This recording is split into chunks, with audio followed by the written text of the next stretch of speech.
Olá, boa tarde, bem-vindos ao Ela na Direção, pela Futuricast TV ao vivo.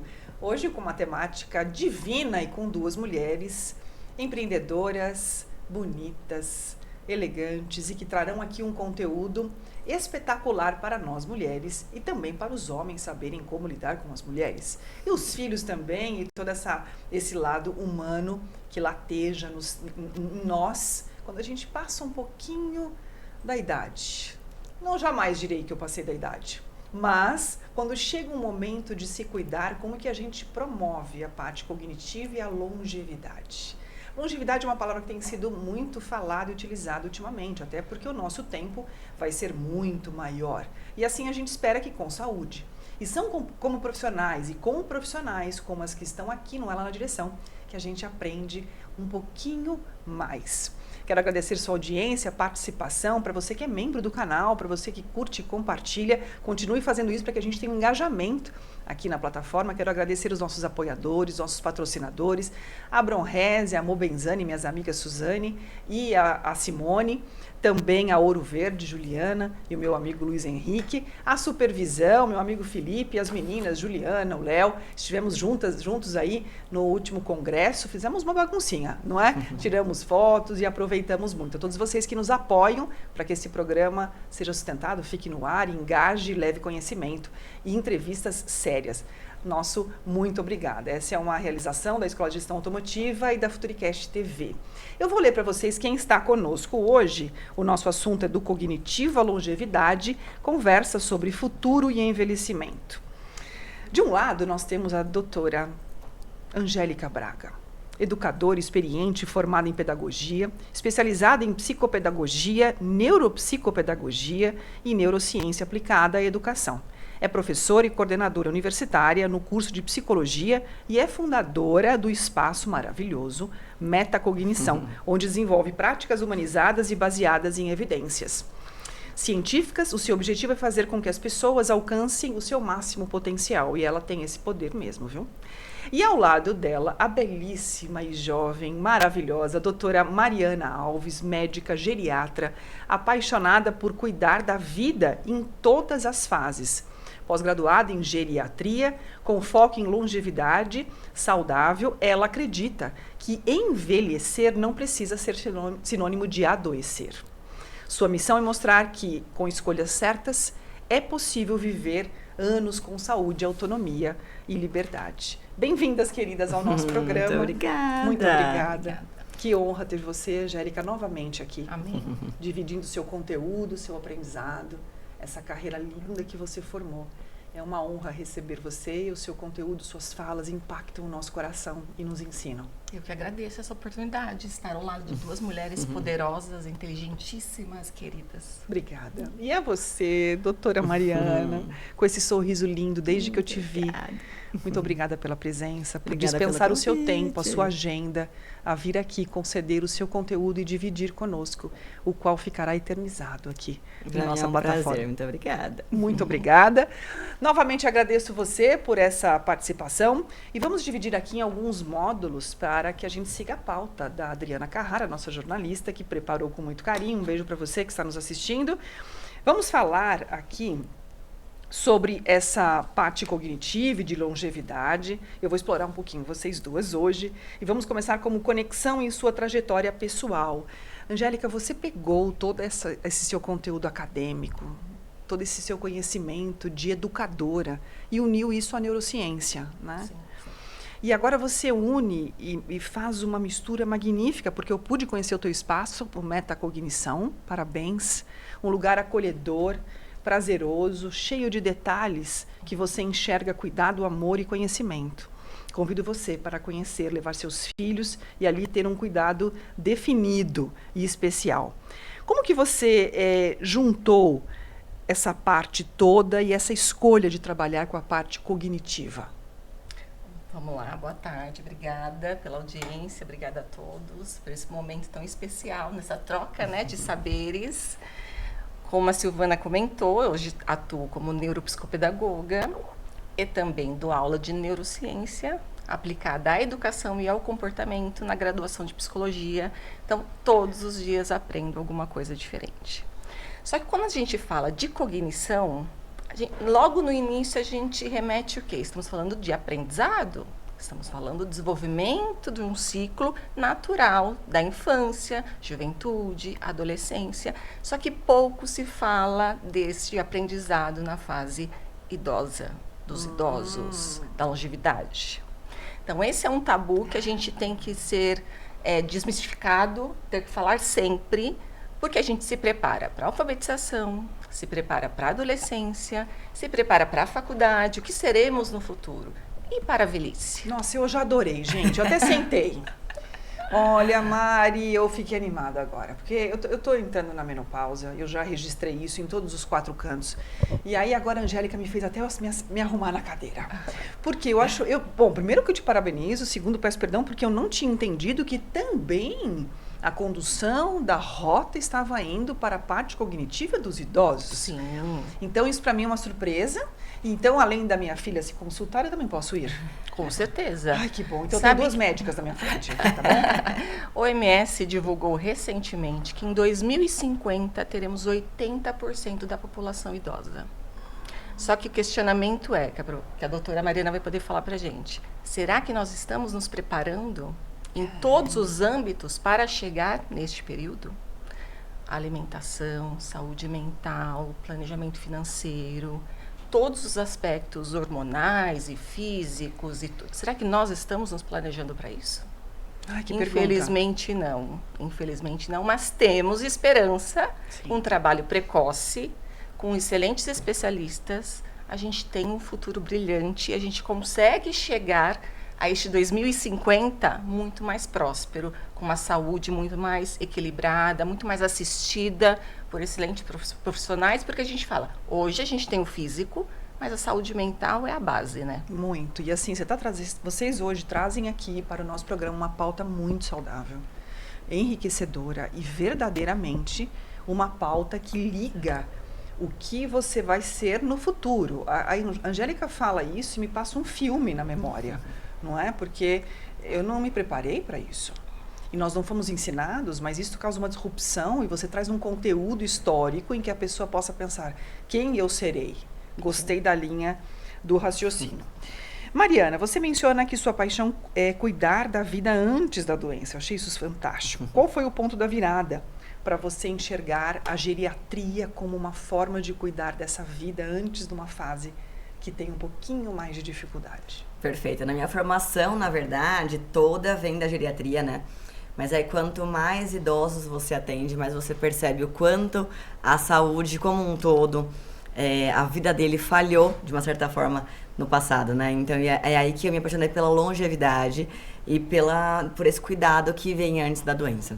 Que legal. Porque quanto antes a gente consegue chegar nesse paciente, para ele é muito melhor, para mim é muito melhor. Então a gente consegue realmente fazer muito mais. Que legal. Né? Então hoje, ainda bem que está cada vez mais saindo essa indústria wellness, né? De saúde, de bem-estar, porque isso vai fazer com que a gente vire os idosos de 2050 muito melhor. Muito né? Eu estava vendo até uma reportagem ontem mostrando essas mulheres que são a nova cara dos 50 anos. Maravilhosas. Então, assim, a gente não tem por que enxergar o idoso de uma forma ruim. Eu acho que tem um estigma muito grande, né? Sim. Acho que esse rótulo de envelhecimento, o rótulo de ser idoso, ele vem de uma forma muito preconceituosa e bem guardadinho no nosso coração, porque eu acho que todo mundo sente isso de alguma forma. Mas a gente tem que desmistificar isso, né? Porque para envelhecer a gente tem que estar vivo. E olha que bênção estar vivo, né? Então a gente tem que pensar como eu quero ficar sim nos meus próximos anos, mas estar muito feliz por estar vivo também. Então, não ficar mal porque está envelhecendo, né? E como que eu vou chegar, meu Deus, não olha que beleza, eu vou chegar nos 80, 90 anos e muito bem, o que eu vou fazer hoje para o meu amanhã, né? Então é por isso, acho que me apaixonei por esse caminho de longevidade, por querer ajudar as pessoas mesmo, antes de chegar lá no fim. E sempre tenho o que fazer, mas assim, entendo muito menos do que o potencial que a gente tem hoje, sabe? Muito legal. E Mari, vou chamar de Mari. Por favor. Mari, você é uma médica nova. qual foi o motivo da escolha da medicina e esse afunilar dessa geriatria, o qual você tem razão, é desmistificar o conceito de idosos, o que a gente imagina o idoso já com a bengalinha, e hoje está um pouco distante do nosso dia, não é? Eu não sei se é porque eles colocam a placa do carro do idoso, a carteirinha, né, 60 anos, e aí quando você chega nos 50, você fala, não, mas eu não, daqui 10 anos eu não estou preparado para colocar essa plaquinha no meu carro, né? Exato. Mas como você afunilou este conceito, como foi a sua vida acadêmica? Como você sentiu essa oportunidade de seguir a geriatria? Então, eu senti essa vontade aos 12 anos de idade. Que bonitinho. Porque, na verdade, eu não tinha conhecimento algum sobre saúde, eu era muito nova também, mas eu tinha um amor enlouquecedor pela minha bisavó. Então, a gente era grudada, tudo que ela fazia eu queria fazer junto. E aí, chegou um dia que ela precisou ir para o hospital, ficar internada por conta de uma hérnia. E aí ela sempre ia pro hospital, dava um jeitinho naquela hérnia, voltava pra casa, tava tudo bem. E naquele dia ela precisou fazer uma cirurgia e ela falou que o médico tinha errado, então virou aquela confusão em casa. E depois da cirurgia ela faleceu, né? Então, dessa dor, eu acho que eu tornei toda essa em paixão, assim, sabe? Que lindo. Justamente por conta disso, porque eu olhei e ela falava tanto que era um erro médico, eu falava, não, eu não posso ser essa pessoa, eu preciso ser médica para não errar com esses velhinhos e não deixar mais crianças sem as bisavós, sabe? Então, daí veio minha paixão. Quem me conhece sabe que eu sempre falei isso a vida inteira e é isso, eu me formei já querendo ser geriatra. Que lindo. Então, esse desejo por chegar cada vez antes, né, veio um pouquinho depois, então fiz faculdade, fiz pós-graduação em geriatria, hoje eu faço uma pós-graduação em psicogeriatria, que também fala um pouco sobre demência, a parte toda psicológica e psiquiátrica, né, porque tá, como a Angélica já falou, tá super ligada, né, a nossa vida inteira. Mas aí eu chego aqui hoje cada vez mais estudando sobre prevenção e longevidade, justamente para isso, porque a gente não tem esses idosos de bengala nos 80, 90 anos, né? É verdade. A gente quer todo mundo na academia, fazendo exercícios. Uma vida cada vez mais saudável. Mais produtiva, né? Mais né? produtiva. Exatamente. Angélica, sobre a relação entre o envelhecimento e essa parte cognitiva, achei fantástico. Isso que você trouxe do movimento cerebral do idoso. Geralmente, depois que você se aposenta, fica em casa, né? Assiste televisão, não sei, vai dar uma volta, comprar pão na padaria, isso engorda, não é? Como que você trata isso melhor? Como que você... são testes, são exercícios? O que você tem de novo para contar? Primeiramente, a gente precisa compreender como o cérebro funciona. Boa. Então, se a gente entender como é esse grande órgão, né, esse mecanismo que a gente já falou bastante, o quanto ele é preguiçoso, mas o quanto é uma potência de evolução, isso é um caminho já próspero. Se a gente pensar que nascemos hoje aproximadamente com 86 bilhões de neurônios, e a partir deste nascimento, a gente consegue fazer novas sinapses que são feitas a partir do aprendizado, é uma conexão sem fim. Só que se imaginava anteriormente que com o envelhecimento havia um declínio cognitivo, que há um declínio cognitivo natural, mas que isso com a evolução da medicina, da neurociência, de tudo que a gente tem estudado atualmente, a gente consegue fazer com que isso aconteça de uma forma mais lentificada, que seja uma forma mais suave e que você tenha uma produtividade muito mais tempo na sua vida. Então, tem alguns aspectos que a gente vai ao médico e eles sempre colocam, né? Tá fazendo atividade física, alimentação saudável, computar vitamina B, vitamina B12, vitamina D, ômega 3, né? Todas essas questões são importantíssimas. Mas ele não fala por que você precisa fortalecer tudo isso.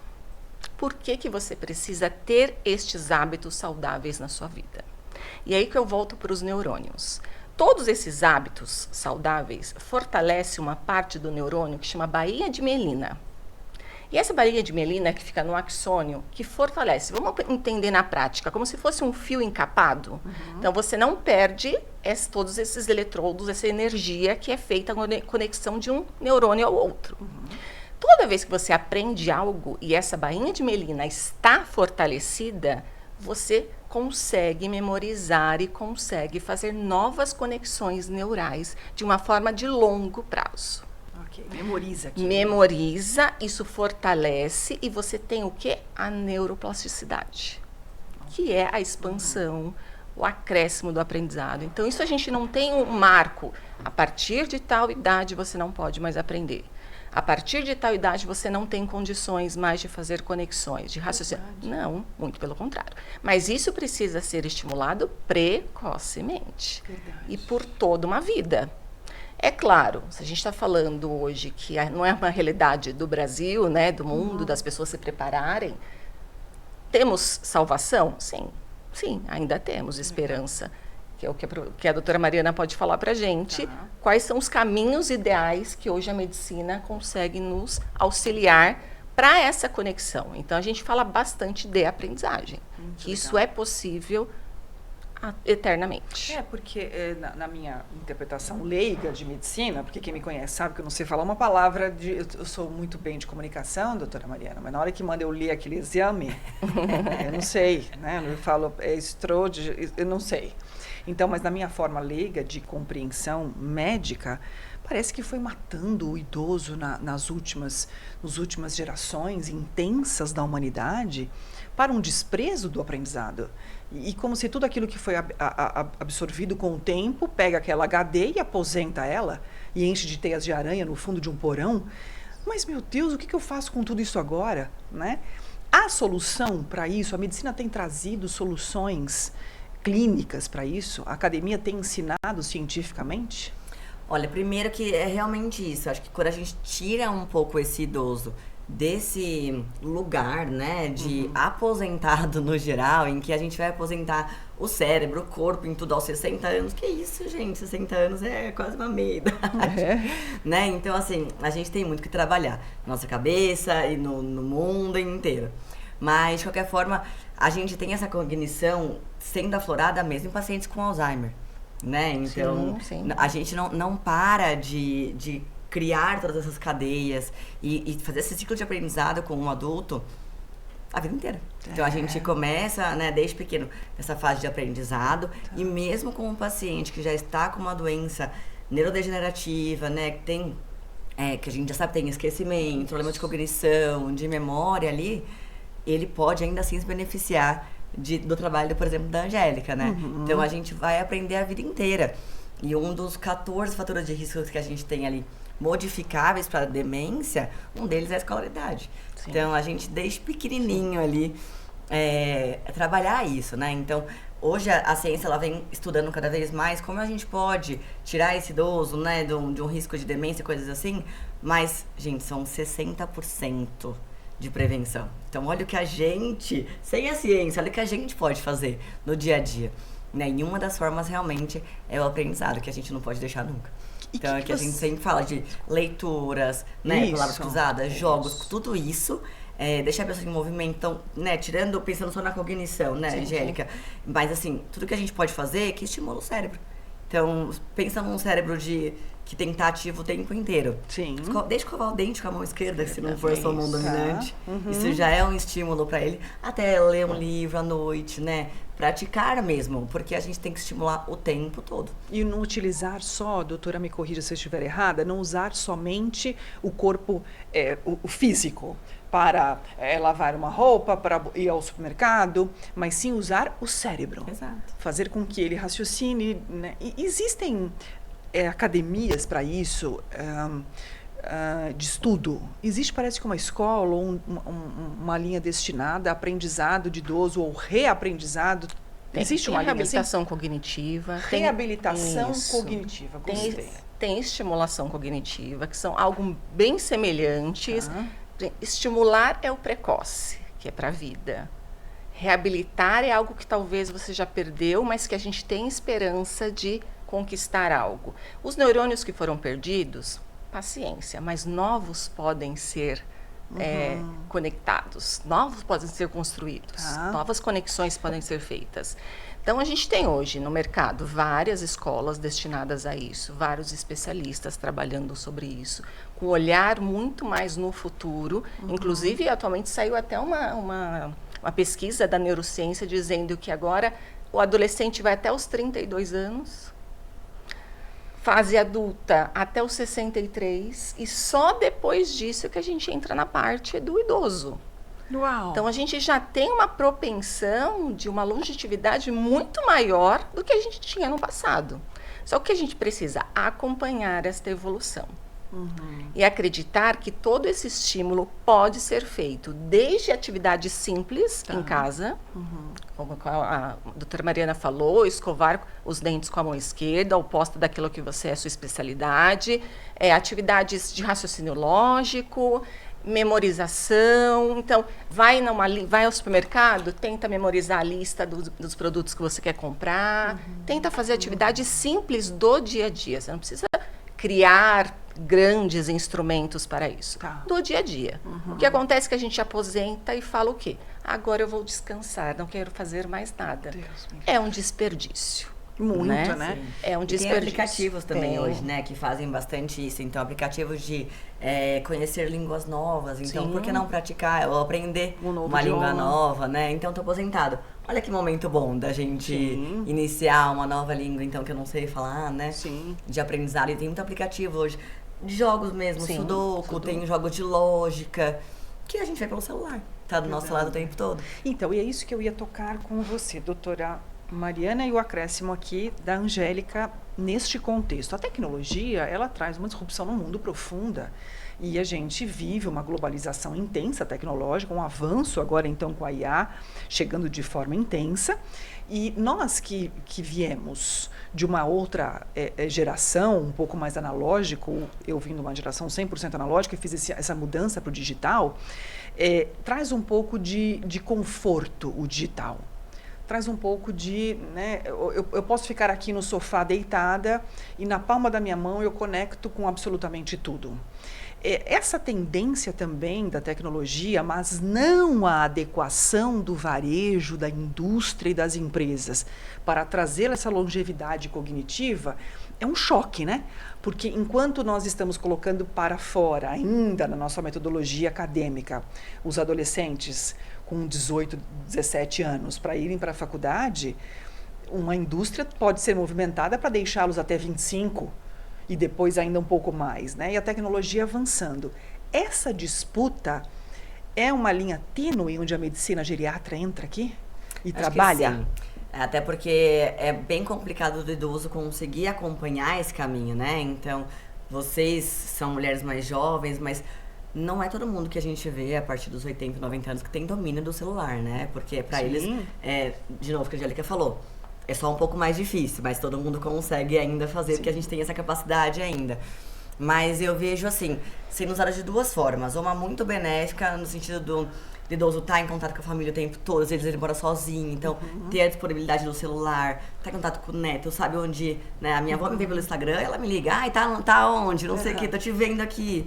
Então, deve estar até me assistindo, porque ela é super antenada. Então, assim, até que ponto isso pode ser super positivo e até que ponto isso pode deixar a gente mais no sofá, né? Então, eu acho que isso vai ser uma coisa que vai ser entendido por cada pessoa e a gente precisa levar isso cada vez mais de uma forma positiva.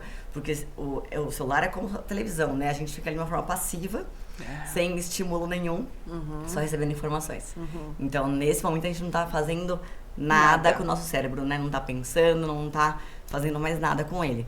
Então, assim, a gente pode muito bem usar essa tecnologia a nosso favor. Sim. Mas ela precisa ser supervisionada, digamos assim. Sim, por isso que pautas como essa que você assiste aqui no Ela na Direção, peço para que você curta, compartilhe essa belíssima entrevista com a doutora Mariana e a doutora Angélica Braga, falando sobre longevidade, a parte cognitiva, o quanto é importante tratar isso antes, e é uma coisa que eu particularmente nunca tinha ouvido, e eu estou aqui extasiada nessa entrevista com duas mulheres que trazem essa competência de conteúdo e inovador. Justamente por isso que eu acredito que precisa existir pautas como essa e entrevistas constantes e a sua presença em escolas, faculdade, a Angélica trazendo essa parte de educadora com a neurociência para reuniões com pais, porque quanto antes você tratar isso, melhor. Né? Sim, com certeza. O que as mães podem fazer, Angélica, na sua visão, para estimular cada vez? Porque a gente tem uma questão no Brasil de muito esporte, isso é muito legal, mas é natação, é o vôlei, é o basquete, é o handball. Mas também tem algumas questões ali, como, por exemplo, Kumon. Vale teorias como essa? O que você daria de dica e de sugestão? Tem algumas atividades comprovadas cientificamente que dão melhores resultados. Tá. Outras nem tanto. Mas a gente também tem que pensar que cada indivíduo é único. Verdade. Dentro da ciência, a gente já sabe o que dá certo, o que não dá certo. Mas você também precisa conhecer o sujeito como único. Então, a família precisa entender quem é o seu filho, quais são as necessidades, período que acorda, o quanto dorme, o momento que ele é mais produtivo, quais são os seus sonhos, habilidades que precisam ser desenvolvidas, e entender que ele não é uma extensão do pai e da mãe. Que ele é um ser que também tem as suas vontades e que ele pode também expressar seus sentimentos mediados sempre por um adulto, para fazer toda essa condução da melhor maneira possível. Então, desde pequenininho, a gente tem como fazer isso orientando ao teatro, assistindo bons filmes, lendo, tendo uma literatura saudável e produtiva, relacionando-se com o outro. Relações produtivas também é uma outra característica que também faz com que a gente tenha menos risco de demência. Repete, por favor, porque isso é muito impactante. A relação com o outro, o convívio, né? A conversa, o dia a dia com o outro são características com que a gente também contribui para a diminuição da demência. Uau! Então, essa é uma característica importante, muito mais até que a alimentação. O que a gente vê hoje o idoso? Cada vez sozinho, na frente da TV, foi o que você falou, na tecnologia que muitas vezes eles não conseguem utilizar com a maior maestria, precisa de um suporte da família, de alguém que os ensine, mas o meio social, a relação com o outro, está ficando enfraquecida. A pandemia trouxe isso de uma forma muito negativa pra gente também, né? Porque o que a gente conseguia antes daquele idoso que estava mais, se relacionava mais até na própria família. Verdade. Aí chegou a pandemia e a gente teve que isolar esse idoso, né? E muitos não saíram ilesos, a maioria, inclusive. Então, hoje, a depressão no idoso, assim, cada vez cresce mais e mais. Os idosos estão cada vez mais sozinhos.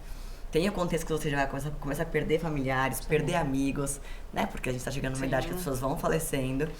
E isso tem que ser estimulado. Até tem muitas agora creches de idosos, já viram sobre isso? Não, fale-me sobre isso. Porque é como se fosse uma escola, né? Um local em que o idoso vai até lá e passa o dia inteiro. Então tem alguns lugares que chamam de care, tem alguns lugares que chamam de creche mesmo. E o idoso vai lá, tem esse horário para entrar e horário para sair. E lá ele tem amigos, são vários, eles têm atividade física, eles têm alongamentos, tem música, tem pintura, tem jogos, bingo. Então, assim, é relação social, é atividade física, é tudo que, nessa prevenção de demência. E mesmo pacientes que já têm diagnósticos, né, de doenças degenerativas, conseguem se beneficiar com isso. Porque mesmo quando a gente tem um diagnóstico de Alzheimer, por exemplo, quando o paciente continua se socializando, tratando suas doenças, tratando depressão, né, e tá ali, atividade física, tudo isso ajuda a preservar ainda mais o que ele tem. Então, esses lugares estão sendo, assim, maravilhosos. Bom, é uma solução muito legal, né? Depois a gente tenta, nós vamos fazer uma união aqui de cortes e juntar essas escolas para poder trazer até uma proporção de aprendizado, porque para mim isso é inovador. E doutora Mariana, com qual idade é o ideal a começar a cuidar-se para essa longevidade? Qual idade é ideal consultar-se com você? A partir dos 30 anos. Então, eu já estou quase 20 anos atrasada. Estou 19 anos atrasada, tá bom? Então, eu já poderia ter ido desde 30 anos. Já, porque aos 30 anos a gente sabe que nós temos um pico de cognição, de ossos, músculos, né? Então, a gente nasce, começa a envelhecer desde que a gente nasce, né? Mas a gente tem esse pico aí aos 30 anos. E depois desse pico, vai diminuindo absolutamente tudo. Então, a gente precisa realmente se movimentar para que isso não decaia tão rápido. Legal. Então, ir no médico que cuida do envelhecimento, porque isso é importante a gente falar. O geriatra não é o médico do idoso, ele é o médico que cuida do envelhecimento. Então, se a gente está envelhecendo a partir dos 30 anos, a idade de ir no geriatra é a partir dos 30 anos. Que legal. Então, isso é uma notícia e uma informação muito importante para ser ecoada neste país, porque dá a sensação, de novo, que a geriatria só pode ir a partir da hora que você pega a carteirinha de 60 anos. Exato. Agora eu mudei de médico, eu não vou mais eu vou no geriatra. E você traz uma informação muito legal. O que a gente pode absorver da consulta com você e da passagem por um geriatra a partir de 30 anos? Quais são as suas orientações que você pode dividir conosco aqui? Bom, na verdade é uma consulta muito completa, né? Então eu preciso entender absolutamente tudo da sua vida. Desde a sua rotina de trabalho, com a sua família, com os seus filhos, até a sua saúde, os seus exames, né? Então, como você se relaciona com o seu esposo, como está a vida sexual. Então, isso faz parte da consulta também. Sim. Faz parte, então, eu entender se você faz alguma atividade física. Eu preciso saber absolutamente tudo de você. Se você enxerga bem, ouve bem, tem queda de cabelo, enfim, tudo. É uma consulta bem ampla mesmo, tanto que a gente chama de avaliação geriátrica ampla. Porque ela vai abranger tudo isso. Porque pensa bem, se eu não sei como é a sua rotina, como que eu vou te prescrever uma atividade física? Então, sem te conhecer no seu dia a dia, sem saber quando você sai de casa, quando você faz home office, quando você tá no pior dia com os seus filhos, que ele tem mais atividades, como que eu vou falar pra você? Não, então, Silvana, você vai 5 vezes por semana na academia, por favor, 1 hora todos os dias. Não tem como. Olha que legal. Então, pra eu conseguir até te orientar, e pra que você não saia frustrada aí, nem eu, pra que a gente juntas crie metas possíveis também, né? Eu tenho que entender completamente o seu dia a dia. Para você ajudar a dentro da rotina, Exato. aquilo que é útil e que pode ser feito. Porque Exatamente. se fizer um pouquinho por dia de algo que trabalha a cognição e a parte física, Sim. já é o suficiente. Vitaminas, suplementos, tudo isso é importante a partir também dos 30 anos. Quando bem indicados também, né? Então, eu sempre falo que a gente tem que fazer exames. Porque muitas vezes a gente tá com as vitaminas voando lá no alto, porque eu tomo sol, eu como carne, eu faço tudo certinho, não tem por que repor vitaminas. Então, a gente faz reposição de vitaminas e suplementos quando necessário, né? Porque a gente tem que lembrar que eles também são remédios. Então, quando alguém vai no consultório, a gente sempre tem que perguntar, assim, ativamente, toma algum remédio todo dia? Não. E vitaminas? Ah, não, eu tomo ômega 3, tomo vitaminas, então tudo isso é remédio, gente. A gente tem que falar. Então, tudo isso impacta a vida dos rins, né, metabolismo do fígado, então tudo isso é remédio, sim. Pode ter interação com outros remédios, então a gente tem que saber de tudo isso, né, para poder organizar. E assim, cada paciente, em cada fase da vida, vai ter ali sua orientação, né? Então, um paciente mais idoso chega no meu consultório e a gente vai muitas vezes ali orientar, iniciar com uma fisioterapia, para depois partir para uma atividade física mais intensa, uma academia talvez, né? Então, entender cada momento. Desde aos 30 anos, eu consigo direcionar para se alimentar um pouquinho melhor, tá batendo a meta de proteína, será no dia, né? Faço fazer exercício físico, mas quantas vezes por semana? Não posso melhorar isso? Então, é muito mais uma melhora, tratar dessa prevenção. E no idoso, quanto mais velha a tendência, que ele tenha mais doenças, né? Sim. Então, a gente vai tratando mais doenças. A gente quer mudar esse cenário, então por isso que quanto antes a gente for no médico, melhor. Muito legal, eu gosto desse conceito, Angélica, da prevenção. Eu acho isso fantástico. Porque eu e todo mundo que nos assiste, e vocês com certeza, por que a gente não pode prevenir algo, mas nós não somos orientados? Sim. Com toda a cultura que nós possamos ter, com todo o acesso que nós possamos ter, nós não estamos e não somos imersos num aprendizado como ser. A gente não vem, parece, que com isso inspirado e não tem pessoas com essa força em doar um conteúdo de aprendizado gratuitamente num podcast para que as pessoas vivam melhor. Então, vocês estão trazendo aqui, eu chamaria de chaves para uma vida melhor. Né? Então, com certeza, você acabou de ganhar uma paciente, né? Porque eu me consultarei lá em breve, porque claro que eu quero ter uma vida muito mais longa, e é bom saber. Na parte juvenil, Angélica, infantil, que você atende muitos jovens, muitas crianças e com certeza também adultos, o que você está vendo nesse cérebro, nesta saúde mental das crianças para a fase adulta, adolescente, adulta? Você tem sido uma perita nisto, com um olhar muito peculiar. Você tem esperança que a tecnologia não nos atinja com tanta força? Os estudos dizem que já está sendo atingido. Então, a gente já tem um declínio cognitivo dos jovens. A geração atual é uma geração menos inteligente do que a geração anterior. Então, isso já é comprovado cientificamente. Então, diante disso, a gente tem que correr atrás desse prejuízo. E a vantagem é, tendo esta consciência, buscar mecanismos e situações para que isso seja contemplado de uma maneira preventiva. Então, a previsibilidade daquilo que você quer para o seu futuro é algo que pode ser planejado desde a sua infância. Então, se você quer o seu filho com uma qualidade de vida aos 30, 40, 50 anos, o que você vai oferecer para ele? Estimulação cognitiva, alimentação saudável, atividade física, relações saudáveis com os outros.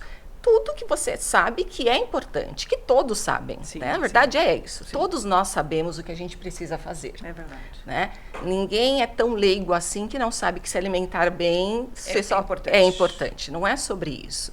Mas como fazer isso? Isso, é como virar essa chave. Como virar essa chavinha? Infelizmente, algumas pessoas só viram essa chavinha quando realmente precisam. E aí, o que eu recebo hoje no meu consultório que eu sou especialista em transtornos de aprendizagem. Então, DI, deficiência intelectual, TDAH, TEA, do aprendizado específico do aprendizado, dislexia, descalculia. E o que nós temos hoje? Crianças que nos procuram, adolescentes que nos procuram, quando a situação já está num nível em que poderia ser visto e assistido anteriormente. Tem esperança? Sim, sim. A gente não acredita que isso não vá se desenvolver, que eles não têm esperança. Mas imagina, se eu descubro que uma criança está dentro do espectro autista, logo pequenininha, aos 3 anos, e isso for identificado e trabalhado com intervenções sistemáticas e de acordo com a ciência, baseado em ciência, de uma maneira muito pontual, qual é a propensão dessa criança a se desenvolver muito melhor no futuro? É a mesma coisa com o idoso. Verdade. Se eu sei que na minha vida eu tenho questões genéticas, hereditárias, que contribuem, questões cardíacas, pressão, diabetes, um monte de problemas. Se eu sei que na minha família tem isso, o que eu vou fazer? Correr contra... Inibir isso. Isso, coibir essa a gente questão. fala carregar o gene não quer dizer que você vai desenvolver, né? Exatamente. Como Então, é, Mariana? Carregar o gene não quer dizer que a gente vai desenvolver ele. Ok. Então, 95% disso é completamente modificável. Sim. Então, mesmo assim, minha mãe teve câncer de mama, eu tenho maior chance? Sim. Mas o que eu posso fazer para isso? Então, eu tenho 95% de chance de reverter isso. Que legal. É. Olha, então, isso a gente sabe numa nuance de vida, mas a gente não entende. Então, você está colocando de uma forma muito clara. E, Angélica, como que aumentar ou estimular a parte cognitiva de forma bem pertinente para as crianças hoje, com a tecnologia tão invadido, como você disse que já invadiu? Né? É uma competição... Que dica que você dá para as mães uma que nos competição assistem? triste, crucial e desafiadora todos os dias. Eles nasceram já dentro dessa tecnologia, eles nasceram já conhecendo isso como parte da vivência de todos os dias. Mas tendo consciência, Silvana, acho que tendo consciência de que não é somente com esses recursos que a gente desenvolve. Se a gente fala que o cérebro é preguiçoso, se a gente está na frente da tela, você não está fazendo conexões produtivas, conexões neurais que fazem com o seu crescimento uma produtividade, você já tem uma consciência disso. Só que o tempo todo o seu corpo e o seu cérebro vai fazer o quê? Quero menos, quero descansar, quero ficar quietinha, não quero produzir, porque se desenvolver tem um desgaste cognitivo e um esforço muito grande. Então, tem todas essas tarefas, além do mais, da vivência, da relação que a gente tem hoje do dia a dia, das famílias que não são as mesmas de antigamente. Então, tem toda uma questão histórica, cultural, que precisa ser bem estabelecida e o que cada família acredita como cultura de crescimento para seus próprios filhos, né? Sim, sem dúvida. Doutora Mariana, os idosos hoje, acima de 60 anos, o Brasil tem sido um pouco crucial, e eu ousaria, me permita a minha opinião, até cruel, em desligar, e a gente está vivendo um pouco dessa onda do etarismo. desligar com muita facilidade todo o acervo de conhecimento que você adquiriu ao longo de 30, 40 anos, 35 anos, e de repente eles apertam um botão, desculpa, você está ficando velho acima de 58, não quero mais. E você está pronto com estudos, com tanta formação. Como fazer com que a sociedade, a indústria enxergue esse lado da geriatria e a importância da parte cognitiva no idoso? Exato. Eu acho que a gente tem que começar a se enxergar também, né? Porque o etarismo está em todo lugar. E está enraizado na gente. Então, o que a gente estava falando um pouquinho antes aqui. Hoje, ser idoso é um rótulo que a gente coloca. E o idoso, ele tem esse estigma já de que ele não serve para mais nada, né? Que ele está na hora de aposentar, que ele não tem mais por que trabalhar, ou então já vai estar mais lentificado. Isso tem que mudar, né? Mas a gente também tem que mudar como cabeça, né? A gente estava até falando aqui de quando ir ao geriatra, parece que eu vou colocar um rótulo que eu tô idosa. Mas quem falou que é ruim ser idoso? Sim. Né? Então é isso que a gente tem que realmente pensar. Porque não é ruim ser idoso. E enquanto a gente estiver entendendo que esse envelhecimento ele tem que ser ruim, justamente com essa plaquinha do idoso no mercado, nos shoppings, que tem uma bengalinha, a gente tem que pensar no Ari, né? Fazendo academia, né? Nesses idosos todos que a gente tá vendo como referência. Sim. Então, eu acho que nossa cabeça tem que mudar e a indústria tem que mudar cada vez mais. Eu acho que a nossa geração, vindo dessa indústria de wellness, como a gente estava falando, ela tem um potencial de envelhecer muito mais saudável. Mas a gente precisa resgatar esses idosos que já estão nesse meio, né? E assim, fazendo o básico. A gente vê família tirando as contas dos idosos. Ah, não, já não dá mais conta de fazer. Não, tudo bem, tem coisas que talvez eles tenham um pouco mais de dificuldade. Então, olha, Pix eu não consigo fazer, mas eu consigo ir até o banco, né? As contas em casa eu faço, te dou o dinheiro, você paga. Então, a gente não pode tirar essa autonomia do idoso também. A gente tem esse problema em casa, muitas vezes. Ah, ele vai lavar a louça, mas tá lavando muito mal. Deixa ele lavar. É uma exigência, depois você lava de novo. Né? Não tem problema, mas se a gente deixar de estimular até nas coisas do dia a dia, como que a gente vai fazer? Então, eu acho que muito mais que pensar em indústria, a gente tem que pensar dentro da nossa casa mesmo. Verdade. Porque o que em casa, como família, a gente está fazendo com os nossos avós, nossos pais. E você está falando uma coisa que faz eu pensar que é interessante, a gente passa a ser muito mais exigente e é, de fato, um preconceito latente numa criação com que a gente vem tendo nos anos todos, que passa de pai para filho, onde coloca que depois que alguém já fez 60 já não vale nada, e você começa a exigir muito mais dele. Porque eu, como estou com 22, eu vou lavar muito melhor essa louça, você não enxerga a pia. Ou então me dá esse celular aqui, deixa que eu faço rapidinho, né? Você está me dando... começa um traço de impaciência profundo que a tecnologia veio com força, e aí você não deixa ele se desenvolver, porque você falou uma coisa muito importante. Dá trabalho, assim como educar crianças, assim como estimular a parte cognitiva infantil dá trabalho, porque é muito mais fácil dar um telefone na mão dele, cheio de coisas coloridas, daquele cogumelo, né, cheio de balão vermelho e azul, do que você ensinar vermelho, não, repita, vermelho, dá trabalho, isso exige tempo, energia, e a mesma coisa com o idoso. Sim. Mas aí eu acredito, pelo teu perfil e pela tua colocação, que a sua consulta é uma união da família com o paciente. Com certeza. E muitas vezes a consulta precisa ser dividida em dois. Uma com o paciente e uma com a família. Olha que legal. Porque já rolou conflitos familiares dentro da consulta, porque eles não estão ali, né, conseguindo se organizar. E às vezes quando tem algum declínio cognitivo já de pacientes com demência, a gente tem que tirar esse paciente e orientar a família, né? De quanto esse estímulo ele tem que continuar sendo feito, do quanto a gente precisa deixá-lo ter aquelas decisões na família. Então pensa que aquele idoso, vamos supor uma mulher, ela fazia o almoço, né, a avó fazia o almoço da casa, ela escolhia tudo, ela decidia tudo, ela tinha uma autoridade na casa. De um dia pro outro, não, agora a gente traz a comida, não precisa mais fazer. Então a gente tira a autonomia do idoso também, né? Muito. Então isso é crucial. Imagina o psicológico deles. Então, é toda uma sociedade dizendo que você está realmente inválido, não trabalha mais, já está aposentado, vamos deixar de fazer tudo. E aí vem o familiar ali, né, corroborando com tudo aquilo. Então, a gente se sente cada vez mais incapaz. Ah, eu vou no mercado. Não, deixa que eu vou no mercado, não tem problema, eu te trago aqui a compra feita. Né? E aí, que a gente tem que, acho que, mudar esse pensamento mesmo. Antes de fazer uma pergunta aqui sobre a saúde do envelhecimento, nós temos esse preconceito o tempo todo e poupamos o idoso por essa falta de tempo, falta de energia. A gente começa a colocar um pouco tudo isso de lado, mas tem duas colunas que eu trago para essa pauta, que é a menopausa e não sei se falaria a palavra certa, doutora, me corrija, a andropausa. Isso tudo tem um peso físico e mental muito forte, é uma mudança de vida. Acho que parece que quando a gente se tornou adolescente, que os hormônios estão profundamente aflorados, agora os hormônios estão profundamente desaflorados. Então, aquilo também já te dá uma baixa. Quando você começa latente dizer, estou ficando velho, não, já não aguento mais, dói minhas costas, é a idade do condor, vai ecoando isso na família, no período, e aí alguns vão tomando conta.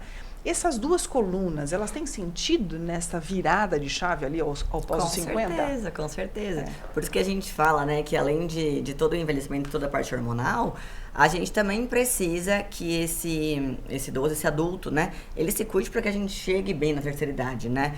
E essa fase para a mulher e para o homem realmente é crucial.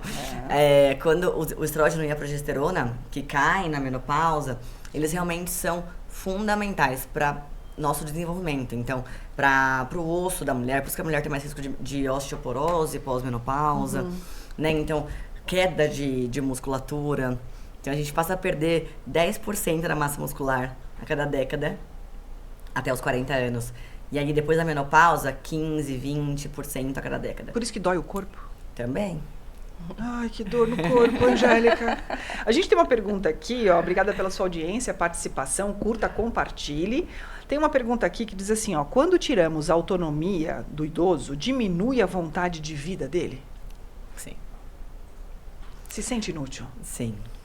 Não se sente mais pertencente, né? Exato, eu acho que falta esse senso de pertencimento, né? Então a gente orientar a família mesmo, do tipo, deixa ele escolher, se a gente for viajar e ele escolher onde vai ser a viagem, como ele fez a vida inteira e agora ele não pode mais. Doutora, é um tom, para você e para a doutora Angélica, é um tom, meninas, de impaciência de quem está na fase mais jovem, de falar, não aguento. Quer falar muito na minha cabeça, não trabalha, não faz nada, fica me ligando. Eu não quero atender agora. Essa divisão não tem simetria na conduta. Você vê isso nas famílias? Sim. Quando você passa até na consulta? Com a gente, né? Se a gente olhar para nossa própria família, a gente vai enxergar isso também. Então a gente não quer mais ouvir as histórias dos nossos avós.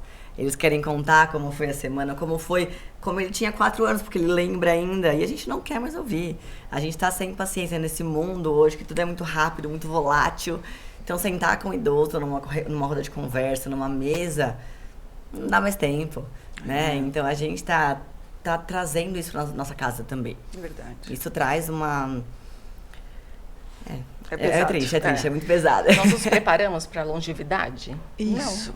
Não. Nós não estamos preparados para isso. Nós não treinamos na infância. Não treinamos isso. Então, os nossos avós, os nossos pais, enfim, acima de uma determinada idade, que a gente já sabe que tem alguns prejuízos, declínios naturais da vida, não acompanham essa evolução da vida moderna, da agitação, da ansiedade, do para ontem.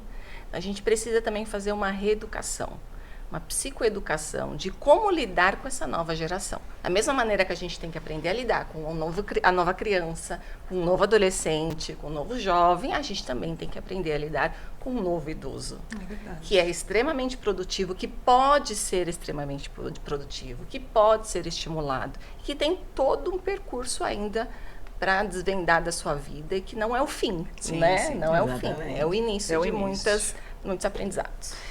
Angélica, qual que é o segredo de termos adolescentes e jovens prontos para uma fase adulta, cognitivamente mais bem preparados? Uma família com saúde mental estruturada, se conhecer, terapia indispensável, qualidade de vida de uma forma geral. Você não vive sozinho em sociedade. Você é fruto de uma evolução, é fruto do desenvolvimento de uma família, da interação do outro. Então, essas relações, se forem saudáveis dentro do possível, contribuem para um crescimento muito mais harmônico na vida do ser humano. Então, se hoje você tem questões pais, mães, parentes, por isso que a gente fala na anamnese, que a gente acaba utilizando no nosso consultório, evolui e a gente estuda até a terceira geração para entender Quais são os prejuízos? O que pode ser a vir desenvolver com o futuro se não for tratado nesse momento? A gente tem as questões genéticas, hereditárias, e a gente tem as ambientais. Que as ambientais hoje têm um fator significativo na evolução e no crescimento do jovem. Então, o jovem já tem uma questão ligada à adolescência, já é um período bastante crucial para o desenvolvimento. A gente fala que ele está no período da segunda poda neural, aí, um desenvolvimento muito grande para a criança. Então, é uma emoção de sentimentos, né? Onde o pertencimento para o grupo, o outro, né? Os amigos são muito mais importantes. Então, nesse momento, o que precisa estar fortalecido? A família. Verdade. Essa família precisa estar fortalecida. E se essa família não está fortalecida, eu sempre falo, procure ajuda. Quando a gente procura ajuda, já é um passo gigantesco de que sozinho nós não conseguimos caminhar. E ao lado de pessoas que possam nos auxiliar, seja de profissionais, parentes, amigos, pessoas que possam estar ali ao nosso lado, fortalecendo essa caminhada, só iremos produzir muito mais. Verdade. Doutora Mariana, qual o segredo para envelhecer bem? Olha, procurar um médico, né, e toda essa prevenção de saúde, né, prevenção de doenças, quanto mais cedo, melhor. Então, o básico, todo mundo sabe, Sil, não sabe? Todo mundo sabe o que tem que fazer. Então, a gente sabe que tem que se alimentar bem, tem que fazer exercício físico, tem que ter relações sociais, tem que tratar doenças. A gente tem que ter esse olhar e um acompanhamento médico sempre perto. Certo. Né? A gente já passou da fase de fazer exames todo ano, isso já caiu. Então, se o paciente tem comorbidade, ele tem que estar se consultando com mais frequência. Tem paciente meu hoje que a gente vai ver a cada 2, 3 meses. Então, é uma visão recorrente. A gente tem que estar próximo desse paciente e você tem que ter um médico para chamar de seu. Ai, que legal. Essa é a minha maior dica, assim, porque quando você tem um médico que realmente te conhece, né, que sabe tudo que a gente falou aqui de relações sociais, da sua família, do seu trabalho, das suas doenças, seu histórico familiar, de doença também, dos seus remédios, ele sabe como te orientar. Você pode deixar de ir no pronto-socorro quando estiver precisando, né? Ah, então, doutor, como que eu posso agir nesse momento, né? Será que não é isso que falta, essa relação também mais próxima, médico-paciente, né? Que lindo. A gente tirar um pouco desse estigma todo de envelhecimento e procurar o médico antes da doença. Isso seria o nosso melhor cenário mesmo. Ai, que lindo. E a doutora Mariana é esta médica. É esta médica para chamar de minha, Esta tá? é Desculpa, cheguei primeiro. exatamente. Cheguei primeiro. Angélica, você está vendo as crianças, os jovens e agora cuidando dessa parte também dos adultos. Eu também me consultarei com você, claro, porque eu quero fazer alguns jogos, algumas coisas que são úteis para que você possa colaborar com esse meu envelhecimento, até porque eu tenho uma criança de 4 anos, eu tenho que ser muito, mas muito longe ainda, eu tenho uma boa caminhada. Qual dica que você dá para este caminhar como um todo? Como que a gente caminha, família, ao lado da escola, ao lado da comunidade como um todo, preservar essa família, porque você ali lida com muitas pessoas, não é? As mães com traço profundo de impaciência, nós tratamos sobre isso. O cuidado com a criança, também, como a doutora Mariana falou aqui, não é só a cada uma vez por ano voltar no pediatra. Quais são as suas dicas para que isso floresça? O autoconhecimento. O primeiro, um dos caminhos. Então, a família precisa se autoconhecer. A mãe precisa se autoconhecer. Os seus limites, os seus desejos. Saber que não é, como eu falei anteriormente, que o filho não é uma extensão do que ela é, do que o pai é, mas que tem ali um sujeito que precisa de uma mediação para o seu crescimento. Que sozinho ele vai crescer? Sim. Mas talvez não da melhor maneira como a gente pode proporcionar se houver essa mediação. Então, tendo relações saudáveis, escolhendo boas escolas, acompanhando quem são os amigos dessa criança. Então, precocemente, sempre fazendo todos os check-ups necessários, pediatra, oftalmologista, otorrino, fono. Então, precisa de um check-up periodicamente, porque a criança vai crescendo, o organismo vai se evoluindo e muitas coisas vão se mudando. Sim, sim. Então, isso precisa ser acompanhado estágio por estágio e não deixar com que chegue na adolescência e algumas questões apareçam que poderiam ser trabalhadas, cuidadas precocemente. É verdade. Sabe o que eu aprendi com você? Porque eu me consultei ali com a doutora Angélica, levei a minha filha pequenininha, e ela falou, já levou ela no otorrino? Aí eu, otorrino? Não, acho que não, doutora. É bom você levar. E aí, saí dali, imediatamente marcamos o otorrino, e ele diagnosticou, deu um remedinho, inclusive, e ela vai fazer um exame agora para verificar se tem adenoide. Isso. Adenoide ou não tem adenoide. Então, quer dizer, uma passada numa consulta ali da parte cognitiva, de análise, se essa criança tem super habilidades, habilidades, como chama? Superdotação e altas habilidades. Altas habilidades, estou aprendendo as palavras. Tudo isso, ali ela analisa e eu saí dali já com uma linha para percorrer. Interessante isso. Então, sim, era algo que mesmo eu como mãe de uma outra criança, já tinha sido criança, eu não tinha levado ela ainda no otorrino. Então, um médico para chamar de seu. Exatamente. Quais são os mitos que vocês gostariam de desconstruir sobre o envelhecimento? Para mim, o maior mito de todos é que envelhecer não é sinônimo de adoecer. Para mim, esse é o maior mito que a gente tem. E que a gente realmente tem que parar nossa vida porque a gente tá ficando mais velho. Muito pelo contrário. Hoje a gente tem uma expectativa de vida de 80, 90 anos. Não tem porque a gente parar aos 60. Então, a gente tá ali só no começo da jornada. E pra mim, o maior mito de todos é esse mesmo. Da gente entender o envelhecimento como uma coisa ruim. Como uma coisa negativa. Porque ela não tem que ser. Ela pode ser muito linda. É verdade. Angélica. Nunca é tarde para aprender. Então, esse é um outro fator que a gente acaba ouvindo, né, de muitos adultos. Por que eu vou fazer uma faculdade aos 50 anos? Hoje eu tenho, a minha sala, alunos, tenho o privilégio de ser professoras, de alunos que estão fazendo a segunda graduação, terceira graduação, ou a primeira, que depois de um processo de desenvolvimento da vida, puderam hoje entrar numa graduação. Que legal. Então, ano retrasado, eu tinha um aluno de 64 anos. Uau! E ele falava todos os dias eu tenho vontade de aprender algo. E é isso. Então, o mito é, nunca é tarde para aprender e nós somos capazes de aprender algo novo todos os dias. Basta querer. É claro que tem uma motivação, tem outras questões, né, que contribuem, sim. Mas o querer é um caminho muito importante. E acreditar, né, que é possível. Muito bem, a doutora Mariana Alves e a doutora Angélica Braga, dividindo aqui sobre longevidade, a parte toda de cognição, o cuidado com a nossa saúde, como envelhecer melhor. Vamos então para o nosso final, falando sobre esse futuro do envelhecimento, né? Com os avanços da neurociência, que você estuda muito também, Angélica, e da medicina preventiva, como vocês enxergam o futuro do envelhecimento nos próximos 20 anos? A indústria tende a se ajustar, as escolas, o grau da impaciência das mães. Qual que é a visão de vocês? O que vocês estão cheirando com os estudos que vocês estão fazendo? Bom, foi o que eu falei para vocês anteriormente. Realmente, eu acho que os idosos de hoje têm muito o que fazer e eles estão cada vez mais vendo na internet, assim, a parte positiva da internet, que tem muita gente na academia, assim, que eu posso. Minha avó começou a academia com 72 anos. Ai, que linda. É maravilhosa. Então, assim, a gente tirar um pouco desse complexo deles, assim.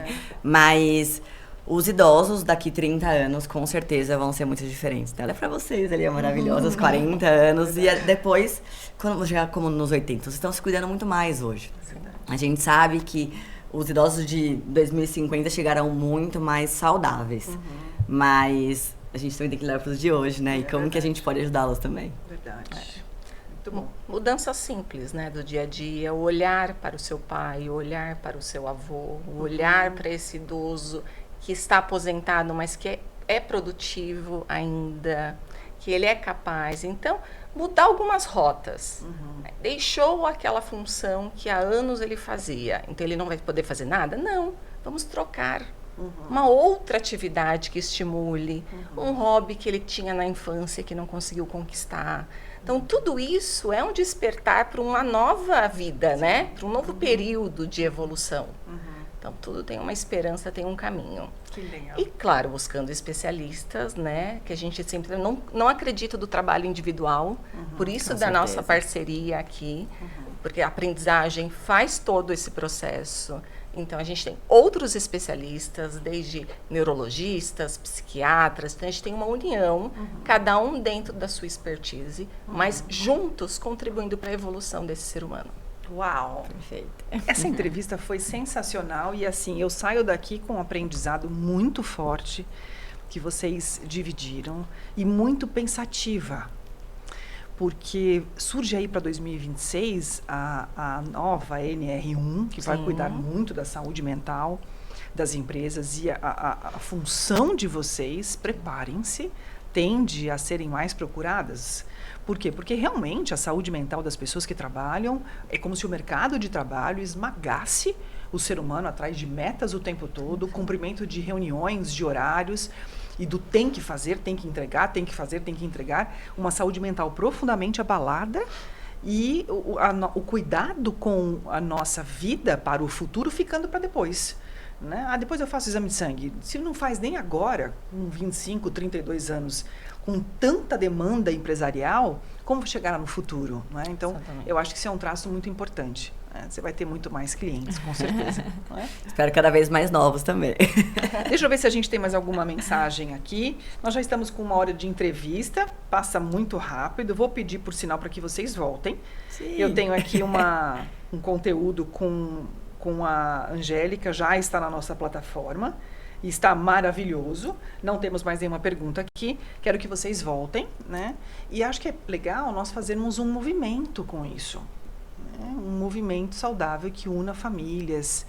Uma tarde de debates. Eu vou ver se a gente não consegue unir o Ela na Direção com uma tarde de debates com famílias, trazendo vocês como palestrantes, porque esse é um conteúdo muito rico e preciso. Vai ser um prazer. A sua avó está nos assistindo? Acredito que sim. Mas já que mandei o link do orgulho, YouTube né? pra Qual é o ela. nome dela? Olga. Olha, dona Olga, que orgulho, não? Imagina ter uma neta dessa que pode cuidar de você e que divide o conhecimento com todos nós, não é? Eu quero em breve estar com você, Angélica, estar lá no Amém. seu consultório. Como metacognição, posso ir para ter alguma atividade para mim? Você consegue me ajudar em alguma coisa somada ali à geriatria? Sim, nós temos hoje testes específicos, especialidades para a sua idade, Tá. para a idade dos idosos, onde a gente consegue identificar questões que precisam ser reabilitadas. Então, algumas habilidades que não estão mais tão fortalecidas quanto se espera. E aí, identificar aquilo que você, como sujeito individual, Silvana, precisa para a evolução. Tá. Então, isso que é o mais É bem importante. customizado. Bem customizado. Legal. Então, essa é a questão. Então, Que a gente bom. já temos uma evolução. É claro, estamos no caminho, Sim. né? Um caminho, mas um caminho próspero, eu acredito. Eu fiz questão de trazer o seu livro novamente para fazer aqui, sim, uma propaganda, porque ela tem aqui um conteúdo dentro deste livro, Práticas Inovadoras na Educação. Por sinal, eu consegui ler algumas partes deste livro. Então, os coautores são exímios e cuidadosos em falar deste traço da educação brasileira, do cuidado e da importância da família. Então, fica a dica aí para quem está nos assistindo, independente do tempo que você assistirá a este programa. Para encerrarmos, o que vocês gostariam de tirar e trazer para o mundo? Se vocês pudessem tirar hoje, o que tirariam? E se pudessem trazer, o que trariam? Angélica. Tiraria muitas coisas, eu confesso. Eu acho que tiraria o julgamento, tiraria o olhar de não pertencimento, de não ser capaz, e colocaria essa ânsia do aprender, sabe? De que você é capaz de aprender, que você pode ser muito mais do que te representam, e que você não é aquilo que os outros te representam. E sim, você é muito mais do que você pode ser e você acredita ser. Ai, por isso que ela é uma querida. Não é? Muito bem. Doutora Mariana. Eu tiraria o preconceito e o etarismo. Porque hoje, na minha prática, assim, é o que a gente mais vê de negativo mesmo, e desse estigma todo que vem por trás do envelhecimento. E eu colocaria a prevenção. Para mim, assim, a prevenção, ela vem antes de qualquer coisa. A gente pensa em longevidade saudável, a gente pensa em procurar especialistas no geral, antes da doença mesmo, e mesmo com doença, como que eu posso melhorá-la? Né? Então, a prevenção e a promoção da saúde seria fundamental. Tem alguma história que te marcou nesses últimos anos que você atende, que você troca ali com família e com os idosos? Algo que te marcou, que você poderia dividir conosco? Nossa, tantas histórias, né? Mas eu acho que o que mais me marcou nesses últimos tempos, assim, acho que foi o mês de maio, em que minha consulta tem um retorno, né? Então, o paciente vem na consulta e depois retorna. E eu tive 3 pacientes no mesmo mês que vieram na consulta e faleceram depois. Então, não deu tempo do retorno. Então, eu venho de novo falando da prevenção, né? E não procurar, mesmo quando a gente pensa no idoso, não procurar um médico só quando ele tá realmente muito doente, né? Que a gente consiga ver esse idoso muito antes. Sim. Então, esses casos me marcaram muito. E me fez querer cada vez mais falar disso, assim, da gente estar junto antes da doença, para dar tempo do médico conseguir ajudar, sabe? Que bom. Então eu faço um alerta aqui no nosso programa, Ela na Direção, e quero destacar essa frase importante da doutora Mariana e a vinda da doutora Angélica aqui sobre o cuidado. Então é um alerta aos filhos, é um alerta aos netos. Observem no jantar agora, em breve, no Natal.